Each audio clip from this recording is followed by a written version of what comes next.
Big Banguista, Deixa eu fazer uma pergunta idiota rapidinho, Marcos. Sim, claro. Estrelas surgem ainda? Esse é outra grande falácia. Eles dizem assim, nebulosas são grandes maternidades de estrelas, temos milhões e milhões de estrelas formando lá. Igor, você sabia que não tem nenhum registro de nenhuma estrela sendo formada de fato no universo? E nós temos 2 trilhões de galáxias, com cada galáxia com 100 a 200 bilhões de estrelas. Dá 60 sextilhões de estrelas. Você está dizendo que a gente não conseguiu observar nenhuma informação? Não, a gente diz, olha lá, tem uma estrela em formação, tem uma estrela em formação, tem uma estrela em formação. Elas até hoje estão em formação, mas nenhuma formada. Bom, a gente consegue observar há pouco tempo também. Ô Igor, 60 sextilhões de estrelas... 13,8 bilhões de anos. Se você faz a conta no universo, no tempo que a gente está observando o universo, a gente deveria ter visto estrelas de fato se formando. A nebulosa, o que acontece com a nebulosa? Tem uns pontos lá luminosos, é gás sobre alta temperatura e pressão que está emitindo. A própria nebulosa já é um fenômeno sobrenatural. Se uma nebulosa, de repente, há um colapso de gás lá e formar uma estrela, tudo bem, mas quem formou a nebulosa? Quem pegou uma nuvem gasosa em expansão controlada e contraiu? Você consegue contrair gás? Eu vou fazer um experimento aqui, pega o gás assim, né? Não vai contrair o gás, eu vou sair. Gente, não, deixa ele contrair, melhor do que ele liberar. Igor, eu sou químico. A gente estuda em físico-química a dinâmica de partículas. A gente sabe que gás em expansão controlada devia continuar em expansão controlada forever and ever, não é? Eternamente. Não faz sentido uma nuvem gasosa em expansão, não tem mecanismo para contrair essa nuvem em estrelas. As nebulosas também são um grande mistério. Como é que uma nebulosa se formou? Como que os buracos negros supermassivos que nós temos no interior das galáxias, que estabilizam as galáxias, como aquela coisa se formou ali? A estrutura toda do universo mostra uma inteligência absurda. As 26 constantes universais que calibram as 3 forças da natureza, tudo é trino na natureza, né, Rodrigo? São 3 forças, são 3 partículas subatômicas, são 3 partículas atômicas.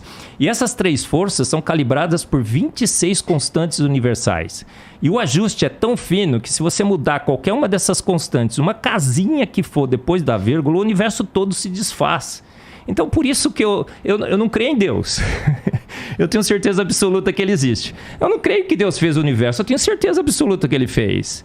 Por quê? Porque eu não posso negar. É química demais para desconfiança de menos. É evidente demais que o universo foi feito pronto há poucos anos atrás e bate de novo com a Bíblia, viu, Igor? A Bíblia diz em Salmos 33:9, porque ele ordenou e de pronto tudo foi formado. Em 33:6, Salmos 33:6 está assim, ele soprou o universo com o sopro de sua boca. Então Deus falou assim, haja universo, e o universo foi formado. Vocês já pararam para pensar, tá bom, Deus fez, apareceu o universo. De onde que veio Deus? Aí entra na área da filosofia. Aí é uma pira que não dá, né? Uma vez eu estava na Universidade Presbiteriana Mackenzie dando uma palestra, veio um filósofo e falou assim, professor, tudo que você falou aí é muito legal e tal, mas você não consegue me responder essa pergunta. Quem criou Deus? Mas o Igor, essa é uma pergunta filosoficamente equivocada. Sim. Um bom filósofo jamais faria essa pergunta, não é, Rodrigo? Não, e ela é feita... Eu ia até trazer... Acho que eu te dei outra vez o meu livro, O Ceticismo da Fé. Sim. Dei pra minha mãe, inclusive. Eu ia trazer outro hoje, mas ficou tudo na Jovem Pan lá, viu, de manhã. Mas eu vou trazer da próxima vez. Aí entra na área da filosofia. Permita-me falar o nome Big Bang aqui para me referir apenas ao start inicial do universo. Claro. Sem entrar nos pressupostos químicos e físicos que não é minha área. O que havia antes do Big Bang? Ou seja, desse start inicial? O nada. É o nada absoluto. Porque um ponto de comum acordo entre ateus e design inteligente, eu acho que qualquer um concordaria comigo nesse sentido, é o seguinte. Antes do ponto inicial do Big Bang, não havia gravidade, não havia tempo, não havia espaço. Não tinha nada. Não tinha nada. Era o nada absoluto. tá certo? Mas aí vamos partir de uma questão filosófica que é repetida por vários, desde Parmênides na Grécia Antiga, que os latinos traduziram como ex nihilo nihil fit, do nada, nada se faz. Se não havia nada, por que hoje há algo ao invés de nada? Então, é mais lógico supor que havia algo. Agora, esse algo que havia, para formar tudo que existe, tem que ser um algo que não está preso ao tempo, porque o tempo veio depois dele. Esse algo não pode estar preso ao espaço, porque o espaço veio depois dele. Ele não pode estar preso à gravidade, ele não pode estar preso a nada. Então, tem que ser um algo que seja, no sentido do nosso tempo, atemporal. Não que ele não tenha um tempo próprio dele, mas esse tempo aqui teve um começo, então ele tem que existir antes. Então ele não pode ser temporal, ele não pode ser espacial, porque o espaço não existia. Ele não pode ter começo, porque ele começou todas as coisas. Então tem que ser, seja lá o ET que fez tudo isso, ele tem que ter essas qualidades. Ele tem que ser um ser dotado de vontade, porque ele resolveu fazer tudo.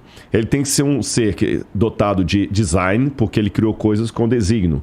Ele tem que ser um ser dotado de inteligência, porque ele criou com inteligência.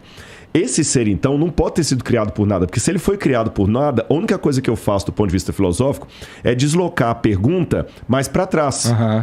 E mais para trás. E eu vou cair num ad infinitum absurdo. Eu tenho que obrigatoriamente chegar a 2 caminhos, não tem 3. Aliás, 3 caminhos. Ou eu acredito que a matéria e tudo que existe veio do nada, e me perdoe. Aí vem o meu limite. Isso não é científico.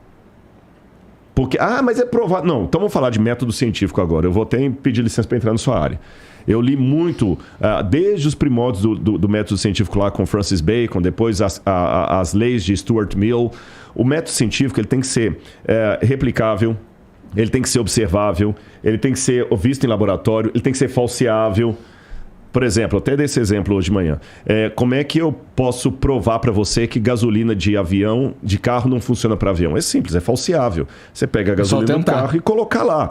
Agora, não é falseável dizer para você que Santos Dumont estava sem cueca quando ele se suicidou. Não tem como voltar lá e verificar isso. Tá certo? Então, dizer que algo, que tudo pode surgir do nada, sem um agente que provoque isso não é nem falseável, nem científico, nem laboratorial, nem filosófico. Mas nem os caras que pensam no Big Bang como o início de tudo, eu já os vi falando que eles não fazem ideia do que causou o Big Bang. Exatamente, mas só quando eles falam assim, existe uma diferença. Quando a frase, olha as 2 frases. Não faço ideia do que causou o Big Bang. Um agnóstico pode falar isso. Beleza. Você está sendo honesto. Não faço ideia. Mas só dele falar não faço ideia do que causou, ele já está admitindo que houve que um causador. Algo causou. E pelo menos ele está admitindo que algo causou. Ele não faz ideia de quem que é. Se é um ET, se é o ET de Varginha, se é o Bilu, se é o Deus da Bíblia. Mas ele admite que algo causou. O problema é o outro, puro, que fala o seguinte, nada causou. O Big Bang aconteceu do nada. Então ele não está sendo, com todo respeito, ele não está sendo científico, porque ele não tem como me provar que coisas surgem de não coisas. Estou falando filosoficamente falando. Por que eu não tenho medo de aparecer um tigre aqui agora e sair devorando todo mundo? Porque não tem como surgir um tigre do nada. Exatamente. Se um tigre não pode surgir do nada, por que toda essa estrutura que a gente viu pode surgir do nada? Então eu sou obrigado a trabalhar com uma causa primeira. E essa causa primeira, para ser, do ponto de vista filosófico, uma causa que justifica o surgimento de tudo, aí eu estou usando aqui Aristóteles, isso é Aristóteles, essa causa tem que ter essas características, ela não pode ser presa ao tempo, ao espaço e tudo mais. Mas se alguém causou a causa, eu só estou deslocando a questão para trás. Aí que eu falei que tem as 3 possibilidades.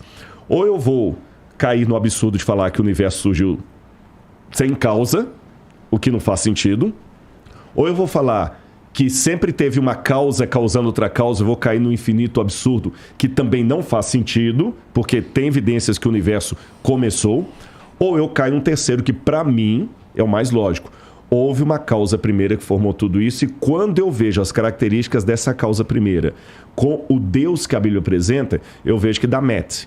Você entendeu? Esse é o ponto, da match. Agora, é lógico, isso aqui, eu não estou com isso provando que a Bíblia está certa, tem que ver os limites. O que é que eu estou provando, o que eu não estou provando.